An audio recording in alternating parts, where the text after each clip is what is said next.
মিনিটের ভিতরে আমি যদি সুবহানাল্লাহ পড়ি, 1 মিনিট সুবহানাল্লাহ পড়লে 100 বার সুবহানাল্লাহ বলা যায়।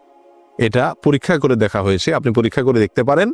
সুবহানাল্লাহ সুবহানাল্লাহ সুবহানাল্লাহ গুনে 100 বার সুবহানাল্লাহ পড়তে কতক্ষণ সময় লাগে? সর্বোচ্চ 1 মিনিট সময় লাগে। 1 মিনিট আপনি 100 বার সুবহানাল্লাহ পড়তে পারেন। আর 100 বার সুবহানাল্লাহ পড়লে কি হবে? সহিহ মুসলিম হাদিসে আসছে, নবী সাল্লাল্লাহু আলাইহি ওয়াসাল্লাম বলেছেন, কেউ যদি 100 বার সুবহানাল্লাহ পড়ে, আল্লাহ সুবহানাহু ওয়া তাআলা তাকে 1000 নেকি দান করেন। 1000টি বিনিময় আল্লাহ তাআলা তাকে কিয়ামতের ময়দানে দান করবেন 100 বার সুবহানাল্লাহ পড়লে। তাহলে প্রতিদিন যদি আমি 1 মিনিট সুবহানাল্লাহ পড়ি শুধুমাত্র, তাহলে প্রতিদিন আমি 1000 করে নেকির মালিক হয়ে গেলাম। 30 দিনে 30,000। এভাবে হিসাব করেন সারা বছর, সারা জিন্দেগি কি পরিমাণ দাঁড়াবে ইনশাআল্লাহ। 1 মিনিটে আরো কি করতে পারি আমরা? 1 মিনিটে আমি 10 বার সূরা ইখলাস পড়তে পারি। কয়বার? 10 বার। পড়ে দেখেন 1 মিনিটে 10 বার পড়া যায়। 9 বার কমপক্ষে আপনি পড়তেই পারবেন। নবী সাল্লাল্লাহু আলাইহি ওয়াসাল্লাম তার এক হাদিসে বলেছেন যে তোমাদের মধ্যে কেউ কি প্রতি